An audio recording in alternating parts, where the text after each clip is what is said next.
और नेटो की ताकत ही रूस और चीन जैसे शक्तिशाली देशों के लिए चुनौती है। अमेरिका खुद तो ताकतवर ही है, उसके पास नेटो जैसा विशाल समूह भी है, लेकिन ट्रंप की ग्रीनलैंड वाली जिद से बहुत कुछ बदल सकता है। नेटो सदस्य ग्रीनलैंड पर एकजुट हैं और ट्रंप की सोच के खिलाफ हैं। ट्रंप ने सैन्य शक्ति से ग्रीनलैंड को हासिल करने की धमकी दी तो नेटो देशों ने भी ग्रीनलैंड में अपनी सेना भेजकर ट्रंप को सख्त संदेश दिया। अब माना जा रहा है कि जिस जंग की कल्पना की जा रही है वो जल्द शुरू हो सकती है और मित्र राष्ट्र ही आपस में शत्रु राष्ट्र बनकर युद्ध लड़ सकते हैं। अमेरिका और नेटो के बाकी देश अब आमने सामने हैं। वजह है ग्रीनलैंड पर ट्रंप की जिद कि नेटो देशों ने अमेरिका के खिलाफ एक बड़ा फैसला लिया है। निर्णय यह हुआ है कि अब इंटेलिजेंस में नेटो सदस्य अमेरिका से तालमेल नहीं रखेंगे। नेटो देश अब अमेरिका से इंटेलिजेंस शेयर नहीं करेंगे क्योंकि नेटो को अब अमेरिका पर भरोसा नहीं रहा।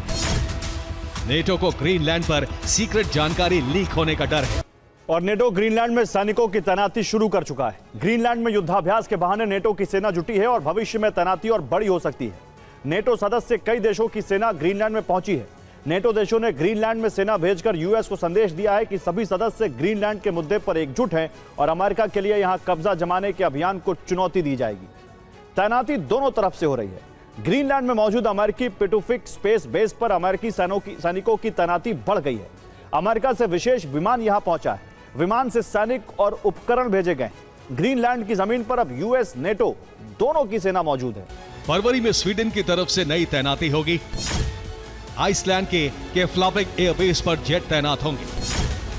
स्वीडन साफ जैस 39 ग्रिफिन का स्क्वाड्रन तैनात करेगा। और ये नेटो की झलक भर है। देखिए कितना बड़ा आकार नजर आ रहा है। Norway, Sweden, Finland, Estonia, Latvia, Lithuania, Poland, Germany, France, Italy, UK, Spain, पुर्तगाल, चेक Republic, Slovakia, Hungary, Romania, Bulgaria, Greece, तुर्की और अमेरिका को हटा दे तो ऐसे कुल 31 देश हैं जो धीरे धीरे अमेरिका के खिलाफ युद्ध में उतर सकते हैं और अमेरिका के खिलाफ एक महासंग्राम की शुरुआत हो सकती है। शुरुआत में ग्रीनलैंड के करीब मौजूद देश अमेरिका के खिलाफ युद्ध का बिगुल बजा सकते हैं।